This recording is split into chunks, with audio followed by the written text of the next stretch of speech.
Whether reason will prevail depends only partly upon us.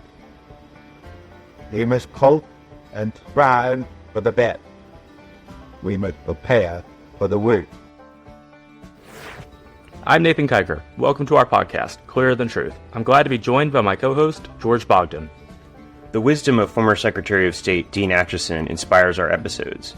We emphasize clarity while examining the intricate global issues of today for a diverse audience. In a world where time is limited, we distill complex ideas, making them not just comprehensible, but in Acheson's words, clearer than truth. Thanks for joining this episode of Clearer Than Truth. Today is Tuesday, December 17th. I'm Nathan Kiker, along with my co-host, George Bogdan. Our guest today is Joshua Landis. Joshua Landis is a prominent American academic and expert on Syria and the Middle East. His expertise is rooted in extensive experience, including over 15 years living in the Middle East and 4 years living in Syria.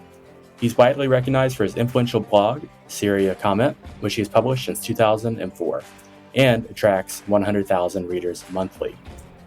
Before we dive into our interview with Professor Landis, let's take a look at the news of the day. In Wisconsin, a 15-year-old girl opened up fire inside a private Christian school, killing a teacher and another teenager before taking her own life. 6 were wounded in the assault. Workers at 3 Amazon facilities have authorized a strike, potentially affecting holiday season operations. With that, let's jump into our interview. Joshua, thanks for joining us. Well, it's a pleasure. It's a pleasure being with you both. Of course. So over the last several days, we've seen the fall of Bashar al-Assad's government in Syria. At a 10,000-foot level, how did we get to where we are today? Were you surprised to see that he fell? I was surprised. Once it started happening, it wasn't a surprise because we didn't really know how powerful this militia was, and we didn't know how badly Syria's allies had been hurt. And those two things surprised us. The fact that the army melted away was the real surprise. There just was no fight left in the Syrian army. How did we get here? Let me take the longest view first, the sort of historical view, and that is that the French occupied Syria in the interwar period. And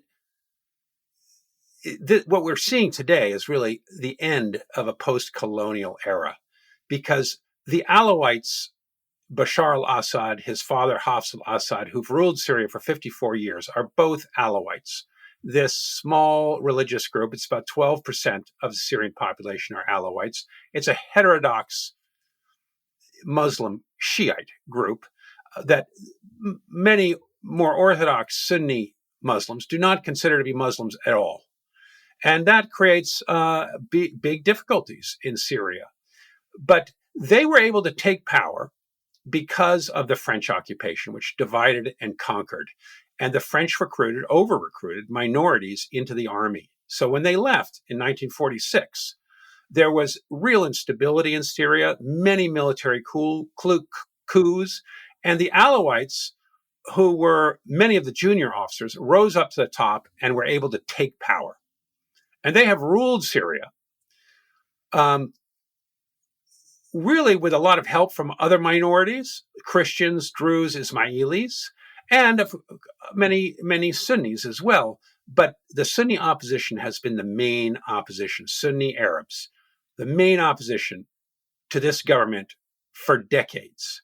The Muslim Brotherhood led a very important opposition movement in the 70s and 80s, was crushed in Hama, 1982, when they took over the city. Assad's brother surrounded it, and they were destroyed in a very brutal way. About 10 to 20,000 people killed.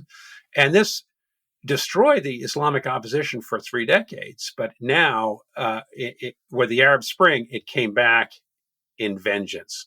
And today, in the last several weeks, what we've seen is this very Islamist group, Hayat Tahrir al-Sham, led by a fellow named Abu Muhammad al-Jawlani. That's his nom de guerre.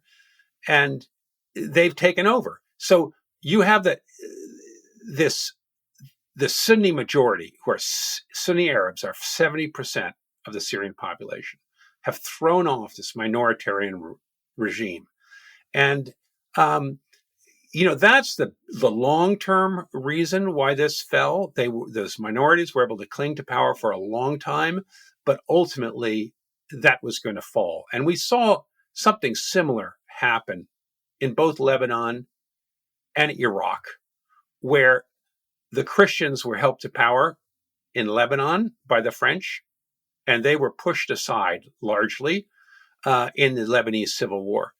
America pushed aside the Sunni Arabs in Iraq, who are a minority, 20% of the population, who ruled over the Shiite majority.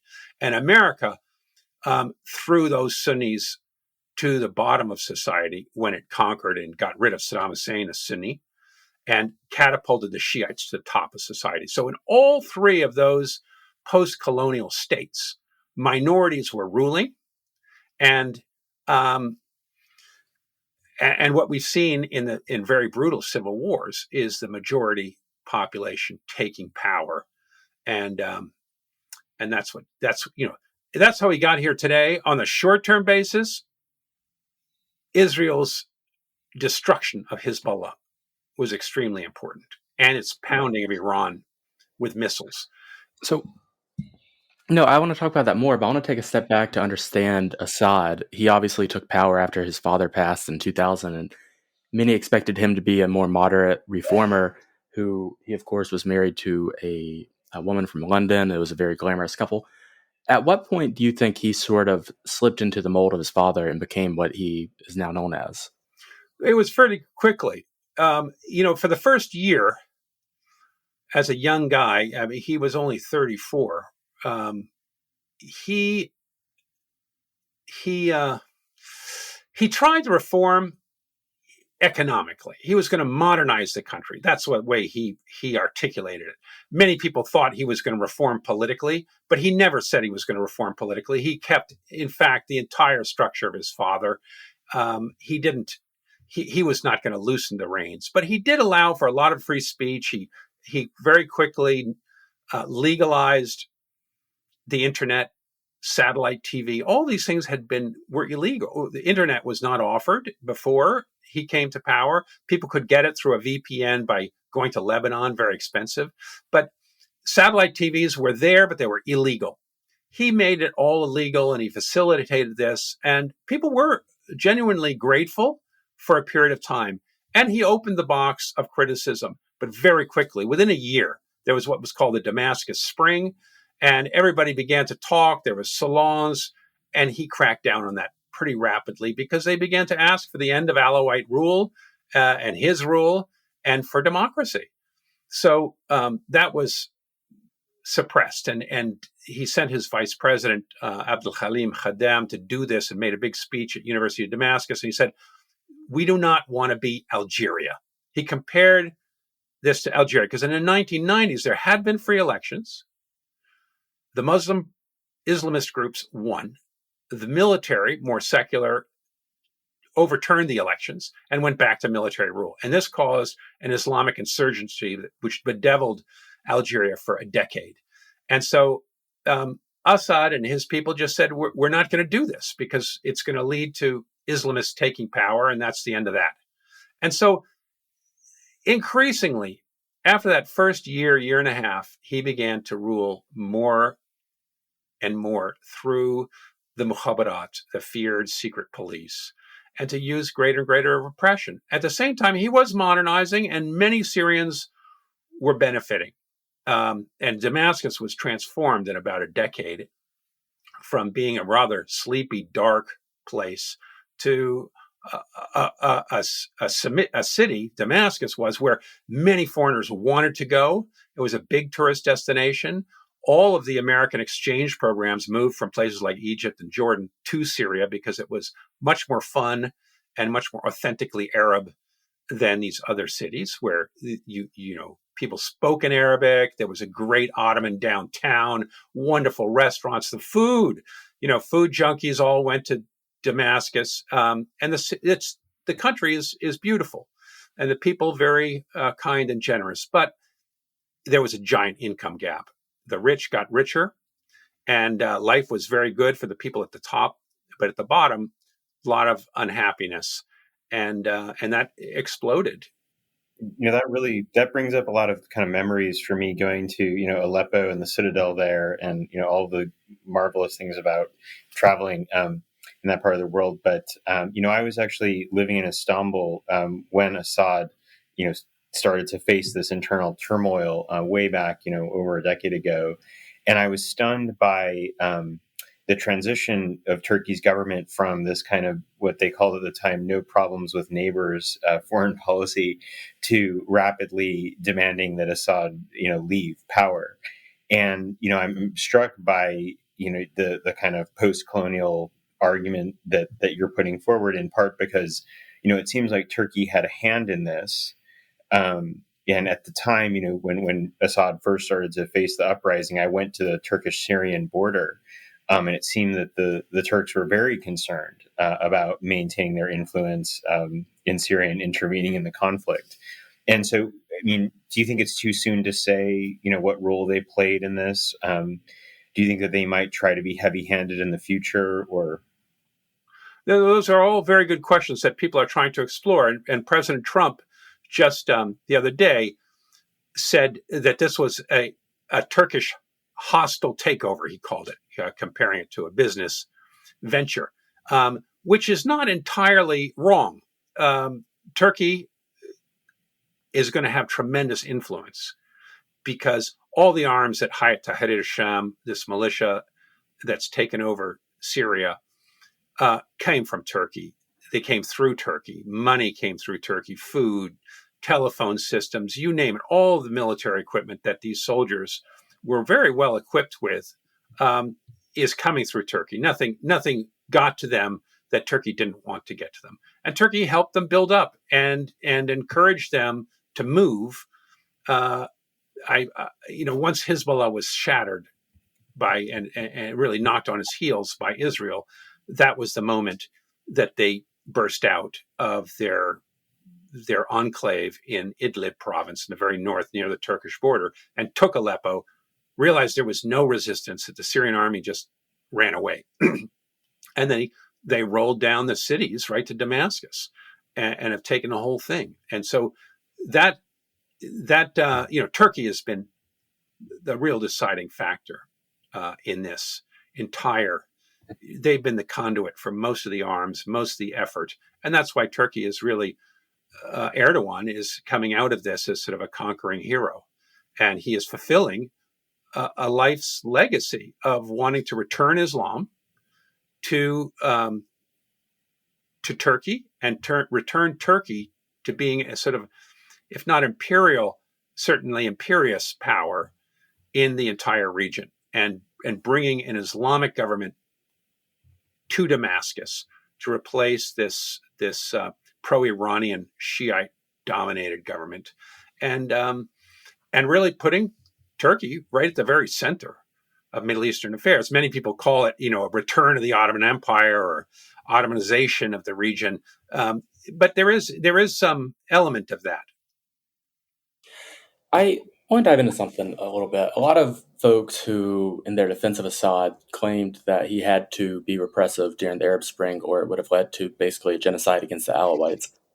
Do you think that that is true? And do you think he could have sort of weathered the storm without his repressive tactics that he took? Or could he have survived by continuing to modernize and allow for more civil discussions and reforms? He was not elected to office. People didn't want the Assad family. Many Syrians were very hostile to the Assad takeover of Syria right from the beginning.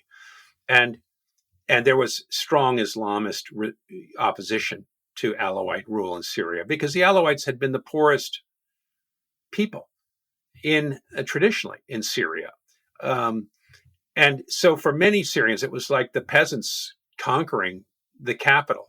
And now the Alawites got a lot of education and have done well for themselves in general, have been very ambitious folk, even though most have not gotten rich or anything from the Assad rule. But I don't think that they're, to answer your question shortly, if he had not shown this kind of resistance, he would not have survived very long. People wanted him out of power. everybody wanted reform, but the Islamist opposition and much of the opposition wanted to get rid of him and wanted to have elections, or at least wanted not to have this Alawite tyranny sitting on top of them. So, talk to us a bit about Russia's role in keeping him in power during his civil war. How did Putin come to his defense for our listeners? Well, Putin sent, most importantly, airplanes and pilots. Now, of course, there were a lot of advisors and there was some military help, but it was largely Air Force and air power, which, of course, has been so decisive in all the wars in the Middle East. And that's the way America, of course, has destroyed ISIS and other things. Air power is powerful because there's 350 days of clear weather and there's no forests or jungles. This is not Vietnam. It's largely open terrain where you can see every movement. And so air power is extraordinarily. And the opposition didn't have air power, which just the balance of power was turned when Russia stepped in 2015 and brought its airplanes. It changed the balance pretty radically. Yeah, and I don't want to take all of George's time, so George, please interrupt me if I'm filibustering, but talk a bit about President Obama's and the Obama administration's approach to Syria. Of course, he famously in 2012 said that it would be a red line if they used chemical weapons. They used them. He did nothing. He was criticized widely for that. Looking back now that we're 2-3 administrations removed, which is bizarre to me, what do you think the Obama administration did right in handling Syria, and what did they do wrong? Well, I think the biggest mistake is that America got into the Syria in the first place. It should have stayed out. This is a local civil war with ethnic and religious dimension that America just didn't understand and wasn't going to be able to adjudicate.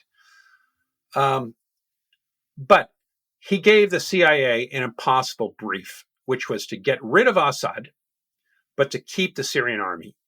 Because Americans feared, after Iraq, they feared the collapse of the central state, that Syria would fall apart and turn into a bunch of warring parties that would destabilize the region, which it did largely. But trying to get rid of Assad without destroying the army was a fool's errand, because Assad is an Alawite, but his top 40 generals were all Alawites. He had coup-proofed his regime by putting his brother in charge of the palace guard, in a sense, and having close loyalist generals in the top positions. They may not have been very good generals for fighting the war that he needed to fight, but they were very good for not carrying out a coup. And so America was trying to get his generals to carry out a coup against him, and they wouldn't do it. And that's because they all knew that they were going to collapse and be overthrown, as they have been, once there was a crack in that edifice. So the CIA was given an impossible job, and America, within 4 years, America got completely spooked by the opposition because Al-Qaeda and ISIS became the dominant powers within the opposition, very radical Islamist groups. And so America turned away from the Arab Sunni opposition, which made up the vast majority, and switched horses in the middle of the stream, and then decided with the Kurds and helped them make a militia in order to kill ISIS, Sunni Arabs, who made up a big hunk of the opposition, and had created this giant state in Syria and looked like they might take Damascus. So America really turned against the overthrow of Assad and allowed the Russians to step in 2015. There's a famous interview with Brennan, the head of the CIA, in March 2015, in which he says, essentially, we don't want Assad to fall because ISIS is likely to take over. And then the Russians were listening, and he said the Russians don't want it. Nobody wants it. And the Russians stepped in when America started teaming up with the Kurds. America and Russia divided Syria, and America took everything north of the Euphrates River, which it still holds today, and Russia took everything south of the Euphrates River. And when Turkey saw that, they didn't like it. They jumped in and grabbed about 10% of Syrian soil, in which they set up an enclave, in which Hayat Tahrir al-Sham and other militias that just went to Damascus were preserved and reconstituted and built up by Well, Turkey. Josh, let's talk a little bit more about that. Why did Russia have such an interest in this? What did they gain from their helping of Syria? Well, Turkey was their longest ally in the Middle East. Already from 1956, there was a friendship agreement, and Turkey had turned towards the Soviet Union because America spurned Turkey. And America, interestingly enough, Secretary of State Marshall, way back in 1946, wanted to have a special relationship with Syria because the French had left, and it would seem to be, open territory for the Americans. And we wanted to build pipelines, which we did build, from Saudi Arabia going right across Syria to the Mediterranean Sea. And we wanted to help Syria rebuild its army and reconstitute, gain stability. And the Syrian president was very interested in that. We were supposed to send them a military mission. But when partition plan 1947 in Palestine was declared and it looked like war was in the offing, Marshall wrote to the Syrians and said, we can't give you arms and we can't train your army because the Congress will never pass that. So you go find somebody else. And essentially, they eventually went and found Russia because America sided with Israel. And so Syria had nowhere else to go but to go to our competitor. And it's been that way ever since. And so Russia has been a longtime ally. It has its only Mediterranean port where it can refit its ships in Tartus, which it just lost. And it had military bases, and it gave it tons of leverage in the entire Middle East. For example, Israel was arming the Georgians, and Russia said, if you continue to arm the Georgians, I'm going to provide anti-aircraft missiles, top-of-the-line anti-aircraft missiles to Syria. Netanyahu flew to Moscow, sat down with Putin, and decided that he wasn't going to arm the Georgians.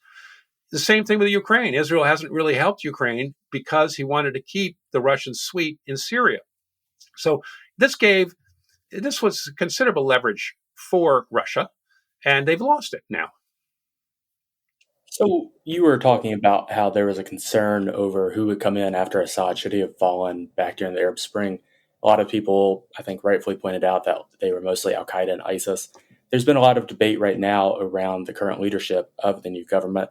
How would you define them? Are they a terrorist organization? Do you think that they pose the same risk that ISIS posed? Well, Abu Muhammad al-Jawlani, the nom de guerre of the leader, who is really the important person, fought with ISIS. He was a sidekick of Caliph Baghdadi of ISIS. He was sent to Syria to create a branch of al-Qaeda, which he did spectacularly successfully, and it became a dominant force. When Abu Bakr al-Baghdadi really renamed his operation ISIS and named himself Caliph, he wanted to get the obedience and the pledge of allegiance from Jawlani, and Jawlani said, no, I'm going to be allied to Zawahiri in Afghanistan and al-Qaeda. And they split apart and they began to fight each other. But so his background is definitely jihadist. He was fighting the Americans in Iraq. He spent 5 years in American prisons. And he set up a really Islamist government in Idlib. I mean, if you look back at his record of governance for the last 70 years, there are pluses and minuses. The pluses is that he's made a tremendous amount of adjustments for a jihadist in the sense that he has figured out how to work closely with Turkey, how to go to Western powers and get lots of help and NGOs and so forth. He hasn't been able to get out from underneath the terrorist designation, but he's, cut his beard. He's now wearing suits. He's saying all the right things to minorities. He has made a tremendous number of adjustments in order to build up his militia and to conquer Syria. And now he's trying to consolidate his power, and he's continuing. He's meeting with Christians and so forth, saying the right things to Kurds. But his administration in Idlib tells a different story. It tells a story of sort of one-man rule, where there is no independent judicial system, where there were frequent demonstrations over the last year because people wanted to get prisoners out of jail that he had imprisoned and that were being abused and tortured in the prisons. Women segregated from men, women in schools wearing lots of head covering, very Islamist. So how much of that he's willing to change in Damascus, we don't know. Are these just honeyed words that he's now saying that are going to allow him to get out from underneath sanctions, get out from underneath this terrorist designation that Washington has on him? Those are the big questions that everybody is asking now. And Saudi Arabia, Jordan, UAE, Egypt, all these rulers, regional rulers, are asking America not to lift sanctions immediately and to hold his feet to the fire and make sure that he doesn't have an Islamist government that's too Islamist, because they're worried that this will become very popular and it will undermine their own rule. And Syria's in the horns of a dilemma right now. Syria needs authority because the place could fall into real chaos with various militias reconstituting themselves and lots of banditry. And it could really fall into chaos. So it's in the interest of the world to help Jolani consolidate power. And right now, he does have certain elements of being an Ataturk or a George Washington, if you will, or somebody who can galvanize the nation together and offer leadership. And that was the problem of the Arab Spring uprising in 2011. It was, Assad had destroyed all politics so thoroughly that there was no leadership. 1,500 different militias were constituted. By 2013, the CIA was counting them as 1,500, and many of them were fighting each other for turf.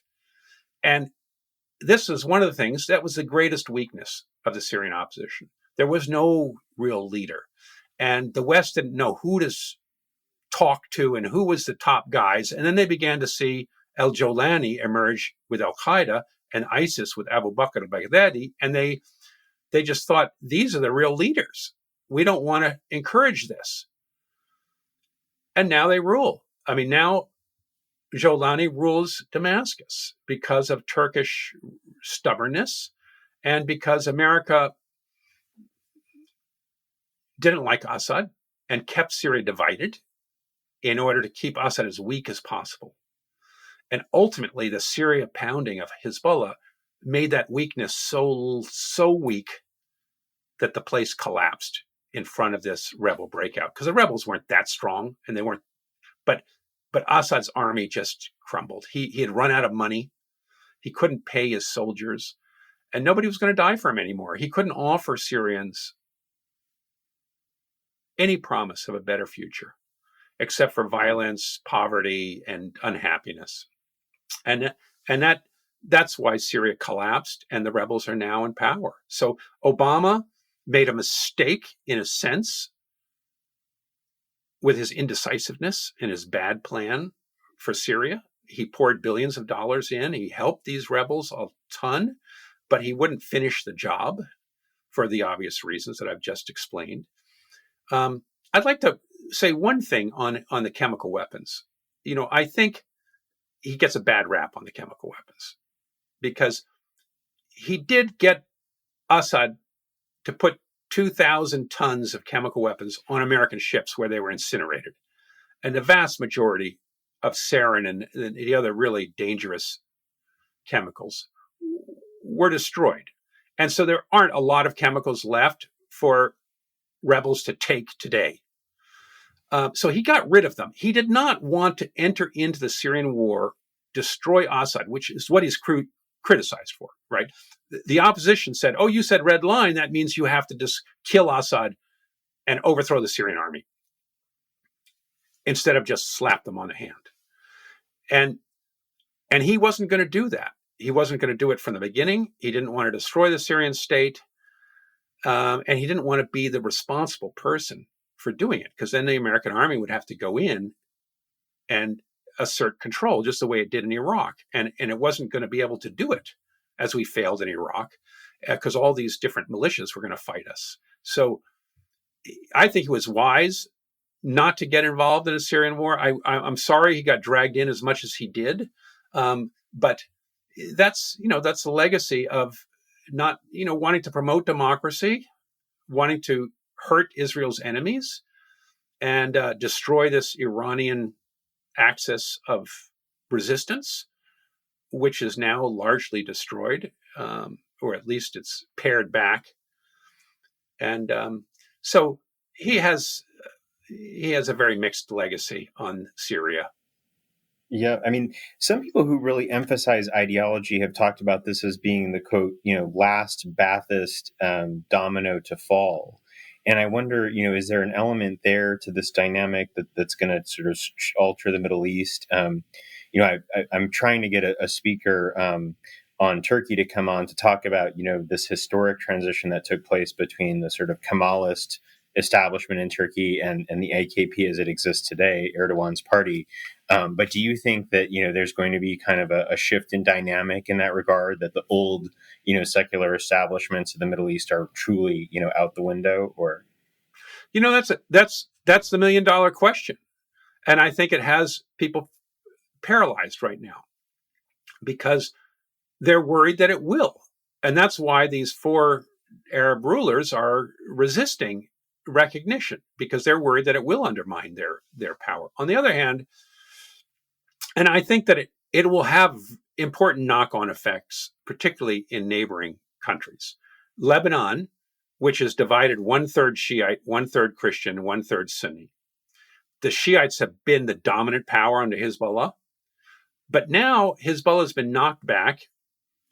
It no longer has resupply route through Syria from Iran, so it's going to be very difficult for Iran to build it up as a military force. It's still going to have a lot of authority in Lebanon, because it is a top-down organization that runs well, whereas the Christians and Muslims and Sunnis don't really have that a unified leadership.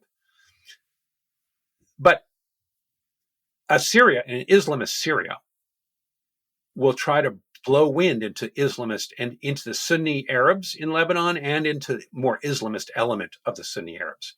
Now, Lebanon is pretty secular, and the Sunnis are fairly secular in Lebanon, so they'll have a hard time doing it. But Syria is going to want to reassert its influence in Syria. This time they're going to do it through the Sunnis instead of through the Shiites. And that's going to have a big effect on the balance of power in Lebanon. In Jordan, this regime could side with the Muslim Brothers in Jordan, who are the main opposition group to the King Abdullah. And the Palestinian population in Jordan has very strong influence in the Muslim Brotherhood. So it could change the balance of power within Jordan pretty dramatically if this regime wants to do that. The new Syrian government wants to do that.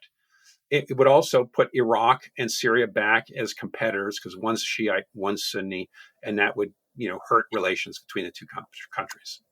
Joshua, I want to respect your time, so I just have one final question, which is, if we're sitting here in a year, what do you think Syria will look like politically and economically, if you were to sort of speculate, if you have a crystal ball? Right. Well, today Syria is flat on its back economically. There's only 70%, according to the UN, 70% of the population lives in poverty. There's only a few hours of electricity offered a day because there's no gas and oil. And the country is bankrupt. The central bank was just pilfered. There's a few $100 million left in the central bank, and there's evidently $2 billion worth of gold that still sits there. But before the Civil War, it had $18 billion in reserves and so forth. It wasn't a rich country, but it was growing. Now, nothing is working. All the state services have broken down, and people are poor. So where will it be in a year. Now, many analysts thinking that this group is not going to be able to scale up power from a little Idlib government that ruled over several million people to one that can rule all of Damascus and that can contain the various minority populations and the distant districts. Secondly, this new government is going to get into a fight with America fairly quickly. Not a war, but a struggle, because America owns 1/3 of Syrian territory today in the northeast. We have a proxy army in the Syrian Democratic Forces. That's what we named them. They're largely controlled Kurdish militia. There are Arabs in it as well, but it's largely run by the Kurds, who have national ambitions.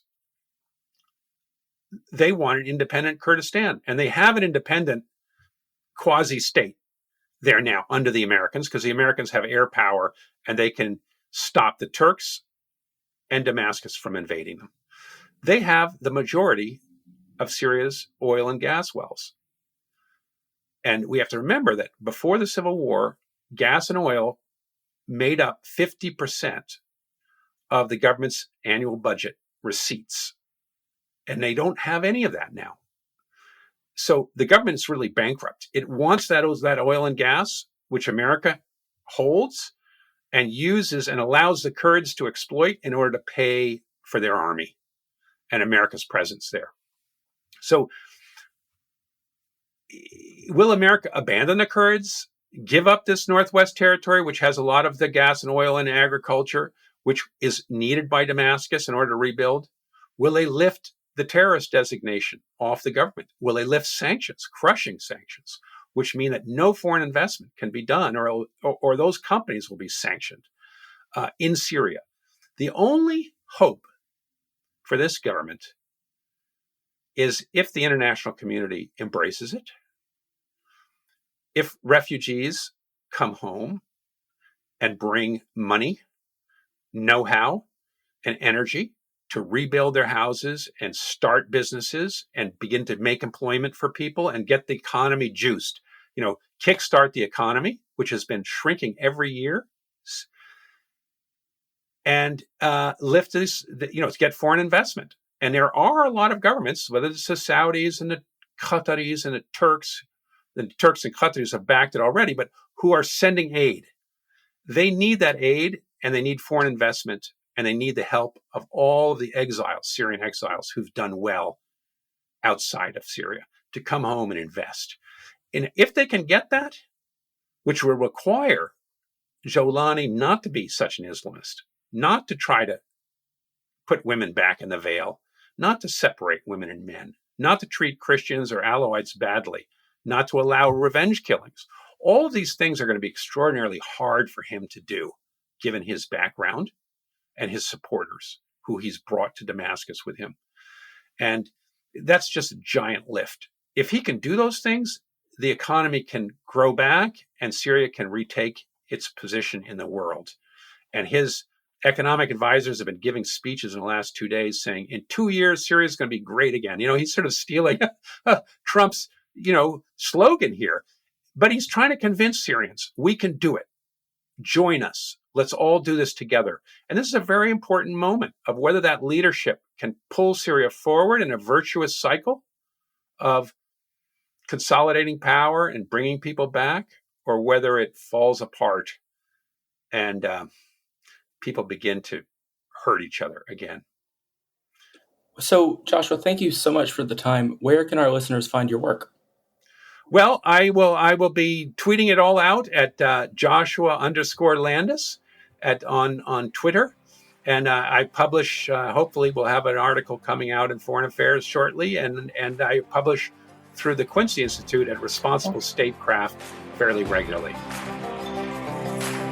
Thanks again for tuning in to this episode of Clearer Than Truth. Be sure to tune in next time.